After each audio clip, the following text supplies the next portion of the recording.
السلام علیکم dear friends, welcome to the channel جو کہ ہے ایپیسوڈک ناول سٹوریز۔ ناول کا نام ہے دا فار ایور، ہمیشہ، اور اس کو لکھا ہے سپنا گل نے، جس کے قسط نمبر ہے 15۔ اتنا برا نہیں جتنا سب سمجھتے ہیں، مجھے بس جو میری چیز کو دیکھے گا میں اس کو الٹا لٹکا دوں گا۔ بس میرے ہینڈسم بیسٹ میچیور ہو جائیں، اب آپ ڈیڈی بننے والے ہیں، اینڈ آئی کانٹ ویٹ مائی لو۔ بس ہر چیز وہاں نئی لے کر جائیں گے، پرانا سامان بیچ دیں گے، باقی اپنی چیزیں تو ہوتی ہیں، ان کو رکھ لیں گے۔ ارے نہیں کیوں بھلا؟ حیا نے مصطفیٰ کے بالوں میں ہاتھ چلانا شروع کیا، کیونکہ اس لیے کہ گھر کے ساتھ یہ فرنیچر بالکل سوٹ نہیں کرے گا۔ اچھا خیر چھوڑو اس بات کو، تم نے جوس پیا تھا؟ ہاں۔ And medicine? او سوری، مجھے یاد نہیں رہا۔ مصطفیٰ نے اسے گھورا اور ایک دم اٹھا اور اسے اٹھایا۔ تمہارا کچھ نہیں ہو سکتا۔ حیا مسکراہٹ دبائے ہوئے بولی، آپ کا بھی کچھ نہیں ہو سکتا۔ یہ دیکھو کیسا ہے۔ فجر نے ضعیف سا چھوٹا سا سوٹ آ گئی کیا؟ پورا 100 کروڑ کا لیا ہے، میرا بھتیجا ہے، کوئی عام سی چیز نہیں۔ حیا نے جھٹکے سے فجر کو دیکھا۔ فجر پاگل ہو گئی ہو تم؟ 20، تم کیا کر رہی ہو؟ اتنا مہنگا سوٹ جو سے شاید 1 سال بعد آیا، اور تمہیں کیسے پتا کہ لڑکا ہے؟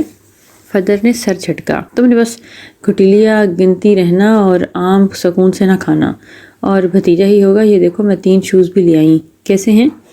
حیا بے حد تعصب سے سب سامان کو دیکھ رہی تھی۔ فجر یہ بہت زیادہ ہے۔ تمہارے لیے نہیں لیے جو تم بہت زیادہ کی رٹ لگائے بیٹھی ہو، اپنے بھتیجے کے لیے لیے ہیں۔ چپ کر کے دیکھو ورنہ میں سارا لحاظ بھول جاؤں گی۔ تم بہت عجیب ہو۔ ہائے کاش علیزہ لیٹ ہوتی، پھر میں شادی اس کے تمہارے بچے سے کروا دیتی، وہ تو اتنا خوبصورت ہوگا، سب کو کہوں گی یہ میرا داماد ہے، یہ میرا ہینڈسم داماد ہے۔ چلو کوئی نہیں، علیزہ کی بہن ہوگی، اسے تو لازمی کروا دوں گی۔ تم نے تو پوری پلاننگ کر لی ہے۔ کرنی پڑتی ہے، ورنہ یہ نہ ہو کہ تمہارا بیٹا اپنی پسند سے مصطفیٰ بھائی کی طرح ڈھونڈ لے۔ حیا کے ماتھے پر بل آ گئے۔ کیا مطلب مصطفیٰ کی چوائس اچھی نہیں ہے؟ بس ٹھیک ہی ہے، اور ولی بھائی کی چوائس تو سب سے بری ہے۔ حیا نے دو بدو جواب دیا۔ اس کی تو مت ہی پوچھو، اتنی فضول چوائس ہے، بندہ کانوں کو ہاتھ لگائیں۔ حیا کھلکھلا کر ہنس پڑی۔ ولی بھائی نے تم کو پسند کیا تھا، تمہیں نہیں پتا؟ کیا؟ فجر نے حیرت سے سر اٹھایا۔ تمہیں نہیں بتایا انہوں نے تو بس وہ اس چڑیل سے محبت تھی، مجھ سے تو ابا کی وجہ سے کی۔ فجر نے تیزی سے کہا۔ تم بہت بے وقوف ہو فجر۔ پھر حیا نے اسے سارا واقعہ بتایا۔ اس ٹکڑے نے مجھے کیوں نہیں بتایا، اور مجھ سے محبت کرتا ہے اور اس کا خون ہی پی جاؤں گی۔ یہ ہوتی محبت؟ یہ کیسی محبت ہے؟ تمہیں پتا ہے، مصطفیٰ بھائی کو پتا ہے، لیکن مجھے نہیں پتا۔ پتہ تمہیں کتنے پیار سے پورے روم میں پرپوز کیا، ساری دنیا کے سامنے تم سے پیار کرتے ہیں، اور مجھے ایک لفظ تعریف کا نہیں بولا جاتا۔ زبردستی پوچھوں؟ ہاں ٹھیک لگ رہی ہو، بس تھوڑی سی لپسٹک ہلکی کر لو۔ اتنا بھڑکیلا سوٹ، اور حیا سر تھام کر اس کی ساری کمپلینٹس سن رہی تھی۔ ہیلو مصطفیٰ، کہاں ہیں آپ؟ میں کب سے انتظار کر رہی ہوں۔ حیا کمرے میں ٹہلتے ہوئے بولی۔ سوری بیبی گرل، بزی تھا، میں ابھی نکل رہا ہوں۔ طبیعت تو ٹھیک ہے نا؟ ہاں ٹھیک ہے، لیکن آپ فون کو سائلنٹ مت کیا کریں، مجھے بہت خوف آتا ہے۔ اوکے ڈارلنگ، آ رہا ہوں۔ مصطفیٰ نے فون بند کیا اور حمدان کی طرف متوجہ ہوا۔ مس کر رہی ہے؟ ہاں بس کچھ ایسا ہی ہے۔ تو تم کہہ رہے ہو یہ کوئی حیا کا دشمن ہے جو یہ سب کر رہا ہے؟ پتہ نہیں، 4 سال پہلے اس کا ایک کزن تھا، شاہ نام ہے، وہ اسے بلیک میل کیا کرتا تھا کافی، میں نے اسے کافی پیٹا بھی اور پولیس کے حوالے کر دیا تھا، لیکن وہ 3 ملنے کے بعد اب پتہ چلا ہے کہ جیل سے نکل آیا ہے، امریکہ واپس چلا گیا۔ اس نے 4 سالوں میں کچھ نہیں کیا، وہ اب کیوں کر رہا ہے؟ ہاں ہو سکتا ہے اب اس کے پاس پاور یا پیسہ آ گیا ہو، جس طرح کہ تم اور حیا بتا رہے ہو، یہ واقعی پیسے والے بندے کا کام ہے۔ صحیح کہہ رہے ہو، لیکن پلیز حمدان یار کچھ کر، اب یہ حیا کا نہیں میرے بچے کا بھی معاملہ ہے۔ فکر کیوں کرتے ہو مصطفیٰ، میں اس کیس کو چیک کر رہا ہوں، فی الحال ثبوت میں حیا کی کار، تمہارے جلے ہوئے آفس کے کچھ علاوہ کچھ تو نہیں ہے جسے میں ڈیفینڈ کروں یا پھر میں ڈکٹیٹ کر سکوں۔ حمدان نے پیپر ویٹ گھمایا اور اسے کہا۔ ٹھیک ہے چلتا ہوں، اب بھی وہ اکیلے ہے، ڈر جائے گی۔ شیور، لیکن اس وقت تم نے کسی یہ بھی بھروسہ نہیں کرنا چاہیے، thank I'm sorry baby, late ہو گیا۔ بتاؤ کیا بات ہے، بار بار کال کیوں کر رہی تھی؟ وہ آپ کو کچھ بتانا تھا۔ حیا گہری مسکراہٹ سے بولی۔ وہ کیا؟ مصطفیٰ نے پانی کا گلاس رکھا۔ پہلے اپنی آنکھیں بند کریں۔ کیوں بھائی؟ بس کریں نا، حیا نے بچوں کی طرح کہا اور مصطفیٰ ہنس پڑا۔ Okay my lady. مصطفیٰ نے اپنی آنکھیں بند کر لی جب حیا چل پڑی، پھر وہ دوبارہ آئی، اس کے ہاتھ میں فریم رکھا۔ اب کھولے؟ مصطفیٰ نے آنکھیں کھولیں اور جب اس نے دیکھا تو بس دیکھتا رہ گیا۔ یہ حق کا الٹرا ساؤنڈ تھا جس پر اس نے فریم کروایا تھا، لیکن سب سے دھماکہ اس میں تو بچے نے کروایا تھا۔ ساتھ میں نیچے کیپشن لکھا تھا، "we love you daddo, your boys are coming". اب مصطفیٰ نے اپنے چہرے پر ہاتھ پھیرا اور اس کی ہنسی اور آنکھوں میں نمی یک بیک وقت آ گئی تھی۔ حیا کیا واقعی ٹوئنز ہیں؟ حیا نے ہنستے ہوئے سر ہلایا۔ "سوری مسٹر، نو گرلز، میرے 2 ہینڈسم پرنس آ رہے ہیں"۔ حیا نے سامنے لگا دی۔ مصطفیٰ بے اختیار ہنستا چلا گیا، پھر آگے جا کر اس نے حیا کو بے اختیار چوم کر اٹھا لیا۔ "Oh my God, I'm so happy my boys are coming". فجر کو تو پکا یقین تھا کہ لڑکے ہی ہوں گے۔ "کب گئی تھی، مجھے کیوں نہیں بتایا؟" مصطفیٰ نے اس کی آنکھوں میں دیکھا۔ "میں نے ڈاکٹر سے پوچھا تھا 3 months میں پاسبل ہے، اینڈ انہوں نے کہا کہ ہاں، میں نے اس وقت کروا لیا"۔ "Oh my princess, I'm very lucky to have you and I'm very thankful to God". وہ اسے ہلکا سا گھمانے لگا۔ "بیل بجی، اس وقت کون ہے؟ پیزا والا ہوگا، میرا اس وقت بڑا کھانے کو دل کر رہا تھا"۔ "او نہیں، بالکل بھی نہیں"۔ مصطفیٰ نے منفی میں سر ہلایا۔ "جی ہاں، اور اتارے مجھے اور لے کر آئیں پلیز"۔ "مصطفیٰ، میں نے 3 مہینے سے نہیں کھایا"۔ "سوری حیا"۔ حیا نے گھورا۔ "مجھے نہیں بات کرنی آپ سے، میں اسپیشل سیلڈ بنا دوں گا"۔ "نو، آئی وانٹ پیزا"۔ مصطفیٰ نے گہری سانس لی۔ "اوکے فائن، صرف آج کے لیے، کیونکہ آج تم نے مجھے بہت خوش کیا ہے"۔ حیا حیرت کے ساتھ خوش ہوئی کیونکہ واقعی وقت کے ساتھ مصطفیٰ کی OCD کم ہوتی جا رہی تھی۔ ناول کا نام ہے دی فار ایور، ہمیشہ، اور اس کو لکھا ہے سپنا گل نے، جس کے قسط نمبر ہے 14۔ مصطفیٰ اور حیا بالکل اسٹیچو بن گئے۔ انہیں سمجھ نہیں آ رہی تھی کہ کیا ریئیکشن دیں۔ "میں پھپھو بننے والی ہوں، واو! اب دیکھنا لوگوں کو جو پھپھو پر امپریشن ہے وہ میں کیسے دور کروں گی"۔ "ورلڈز بیسٹ پھپھو بن کر آئی"۔ "ہاں، اور آئی کانٹ بلیو حیا تم ماں بننے والی ہو، علیزے کے بہن کا بھائی آنے والا ہے"۔ "ارے واہ"۔ حیا کی آنکھیں مزید کھلتی جا رہی تھی۔ کیا یہ سچ ہے؟ کیا واقعی سچ ہے؟ اگر یہ سچ ہے تو وہ کیا تھا؟ مصطفیٰ تو پہلے چپ کر کے بیٹھ گیا۔ سیٹ پر ولی نے جا کر حیا کے سر پر ہاتھ رکھا۔ "مبارک ہو بہن، خوش رہو"۔ علیزے حیا سے ملنے کے بعد مصطفیٰ سے ملی۔ "میں بہت خوش ہوں بھائی، ویسے تو اب تو آپ کی دادا بننے والی عمر تھی، لیکن ابھی تو ابا نے دادا بننا ہے، میں ابھی جا کر خبر دیتی ہوں"۔ مصطفیٰ اور حیا بالکل چپ تھے۔ وہ نہ تو کچھ ریئیکٹ کر رہے تھے کیونکہ وہ تو ابھی تک بالکل ہی شاکڈ تھے۔ سب سے پہلے مصطفیٰ کو ہوش آیا، پھر اس کی ڈیپ بلو اوشن آنکھوں میں چمک بڑھی، پھر اس کا چہرہ خوشی سے سرخ ہوا، پھر ڈمپل نمودار ہونے لگی، اور یہ سوچ کر کہ کوئی اسے ڈیڈی بلائے گا۔ ڈیڈی، پاپا، ابو، ابا، فادر، کتنا حسین لفظ ہے جو اسے بولے گا۔ "اوئے، کیا ہوا، تم لوگوں کو اتنے چپ کیوں ہو"؟ مصطفیٰ اٹھا اور پھر اس نے ولی کو اٹھایا۔ "یہ کیا کر رہا ہے کمینے"؟ ولی کو جھٹکا لگا۔ "ولی میرے بھائی، میں باپ اور تو چاچو بننے والا ہے، آئی کانٹ بلیو دس"۔ وہ ولی کو گھمانے لگا۔ "تو پاگل تو نہیں ہو گیا"؟ "میں"۔ حیا نہیں ہوئی۔ حیا کا منہ کھل گیا۔ فجر اندر داخل ہوئی۔ ہیں یہ کیا ہو رہا ہے مصطفیٰ بھائی اور ولی آپ کا دوستانہ"؟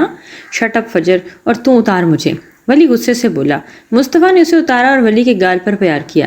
"اوئے خبیث انسان، میں بہت خوش ہوں"۔ "میں dad, oh God, Allah, thank you so much". وہ سجدے میں چلا گیا اور اس خوشی میں بھول گیا تھا کہ اسے OCD ہے۔ حیا کی آنکھوں کے ساتھ سب کی آنکھیں بھی نم ہو گئی تھی۔ "چل اب اٹھ"۔ مصطفیٰ نے اپنی نم آنکھیں صاف کی اور اٹھا، اور اس نے فجر کو پیار کیا۔ "جاؤ، تم دونوں سویٹس اور کپڑوں کا انتظام کرو اور پورے ہاسپٹل میں بانٹو"۔ وہ مڑا اور اس نے دیکھا کہ حیا منہ پر ہاتھ رکھی رو رہی تھی۔ وہ اس کے پاس آیا اور اس نے حیا کا چہرہ تھاما۔ "You made me so happy Haya, seriously you are the most precious gift in my life, I love you". اس نے حیا کی پیشانی پر بوسہ دیا۔ "پر مصطفیٰ، وہ کیا تھا"؟ حیا نے ہچکی لی۔ "وہ جو کچھ بھی تھا وہ ایک چال تھی، اور وہ شخص میرے ہاتھوں سے نہیں بچ پائے گا۔ اس کا وہ انجام ہوگا کہ دنیا کا ایک ایک شخص یاد کرتا رہ جائے گا"۔ وہ اٹھا۔ "آپ کہاں جا رہے ہیں"؟ "It's surprise". مصطفیٰ نے اس کے ہاتھوں کو چوما اور اٹھ پڑا۔ مسٹر مصطفیٰ، مس حیا کو بڑی ہی عجیب قسم کی دوائیاں دی گئی ہیں۔ ان کو آلریڈی پہلے سے مسئلہ تھا تھوڑا بہت، اوپر سے اتنی میڈیسن، پہلے برتھ پلز، پھر کچھ ایسی ڈرگز جس سے انسان کو ہیلیکویشنز ہوتی ہیں، اوپر سے انہوں نے کافی سلیپنگ پلز بھی کھائیں، ساتھ میں ان کو سیلو پوائزنز بھی دیا گیا تھا جو کہ سلو پوائزن ہے۔ لیکن یہ جب پریگننٹ نہیں تھیں تب آئی ڈونٹ نو اتنی زیادہ چیزیں، اس لیے ان کو بچانے کے لیے کافی ٹائم لگا، ورنہ وہ تو 3 گھنٹے میں ہوش میں آ جاتی۔ مصطفیٰ بس خاموش تھا اور اسے سمجھ نہیں آ رہی تھی کہ اتنا سب کچھ ہو گیا اور بس بے خبر بیٹھا رہا۔ Slow poison? تب حیا کی حالت بے حد عجیب ہوتی جا رہی تھی۔ اس کے ساتھ جو کچھ بھی ہوا اس سے کوئی انسان بھی پاگل ہو سکتا تھا، اور حیا مضبوط اعصاب کی تھی کیونکہ اس نے خود کو کنٹرول رکھا بہت سی چیزوں میں۔ "ٹھیک ہے ڈاکٹر، بہت شکریہ آپ کا"۔ مصطفیٰ باہر آیا، اس نے کچھ سوچ کر فون ملایا۔ "ہیلو"۔ دس از مصطفیٰ آصف. کیا آپ میری میٹنگ حمدان عزیز سے رکھ دی گئی ہے؟ جی بس جلدی ہو سکے. اصل میں کافی سیریس کیس ہے اس لیے اوکے کل ٹھیک ہے. Okay thank you. وہ چل پڑا. اس نے اخبار نیچے کیا اور مسکرایا. تم جو کچھ بھی کر لو مصطفیٰ، مجھے بولا تھا نا کہ میرا ایسا حشر کرو گے کہ تم ساری زندگی یاد کرو گی. بیٹا تم اب حال دیکھتے جاؤ کہ میں کرتا کیا ہوں. وہ حال کروں گا تمہاری ہی حیا کا کہ تڑپ کر ہی مر جانا. حیا اپنے آپ کو آئینے میں دیکھ رہی تھی جب مصطفیٰ آفس کے لیے تیار ہو کے اس کے پیچھے آیا اور تھوڑی اس کے کندھے پر ٹکا لی. اب تم موٹی ہو جاؤ گی. حیا نے اس کے سینے پر ہاتھ مارا. ظاہر ہے مزید پتلا تو نہیں ہونا میں نے. مصطفیٰ ہنسا اور اس کے کان چومے. پھر سے ہٹ کر اس کا ہاتھ پکڑا. اور تمہیں کچھ دکھاؤں کیا؟ مصطفیٰ اس کا ہاتھ پکڑ کر اسے اوپر لے گیا جب اس نے دروازہ کھولا اور اپنے آرٹ روم سے لایا. بیٹھو. حیا بیٹھ کی اور مصطفیٰ نے پروجیکٹر لایا اور اس نے دیوار پر فوکس کیا اور آئی پیڈ کو آن کیا اور اس کے ساتھ بیٹھ کیا اور اس نے شو کیا کہ ایک بہت ہی بڑا خوبصورت سا بے انتہا بڑا وکٹورین ہاؤس ہے جس کی سائڈ پر 3 کنال کے 4 بڑے بڑے لان نظر آ رہے تھے. اس نے سلائڈ کیا اور اندر سے ہال نظر آیا جس کے سامنے 2 طرف سیڑھیاں تھیں. رائل قسم کا ڈرائنگ روم ہے. انتہا بڑا TV lounge, home theatre, swimming pool. 6 کمرے کا یہ خوبصورت گھر نہیں محل کہا جا سکتا ہے. مصطفیٰ یہ اتنا خوبصورت گھر یہ میں خرید چکا ہوں. آسٹریا میں ہے. میں چاہتا ہوں تم اپنی امی کے ساتھ رہو اور ہمارے پاس رہیں. ہمارے بچے ہو گئے ان کے لیے ہر چیز شاندار چاہتا ہوں. ولی اور فجر بھی ہوں گے، ابو بھی ہوں گے. فرحاد نے بھی ڈیسائیڈ کر لیا تو ممی اور بھی وہ بھی آ رہے ہیں. ہماری پوری دنیا وہی ہوگی. ولی نے بھی ایسے خریدنے کا سوچا ہے پر سب فجر کی مرضی سے ہوگا. اتنے بڑے گھر میں تو سب آ سکتے ہیں تو یہ کیا؟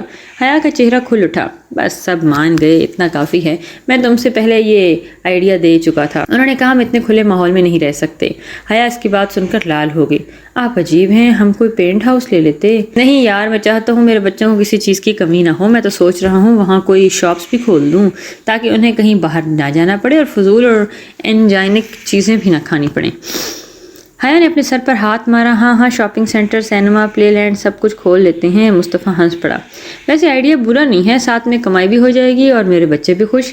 بچے کیا 30-24 ہونے ہیں جو پلے لینڈ کھولیں گے؟ نہیں صرف ایک چاہیے مجھے، وہ بھی بیٹی بالکل تمہاری جیسی. اب ایک بھی نہیں کہا تھا میں نے. 2 بیسٹ ہیں. میں حیا تمہیں تکلیف نہیں دے سکتا بار بار. ارے مسٹر ساری مائیں برداشت کرتی ہیں. میں کون سی انوکھی ہوں؟ نہیں حیا یہ اتنا آسان کام نہیں ہے. یہ بہت تکلیف دہ مرحلہ ہوتا ہے. 9 مہینے بچہ رکھنا پھر سب کچھ بیئر کرنا اوپر سے جتنا پین ہوتا ہے ماں کو. اس کے لیے عظیم رتبہ کیوں دیا گیا ہے؟ اس کے بعد وہ تکلیف میں اس کا خیال رکھتی ہیں، جاگتی ہیں. ہم مرد تو بڑے مزے میں ہوتے ہیں. بس جن کے بچے پیدا کرو اور ان کو بھی نہ چھوڑو.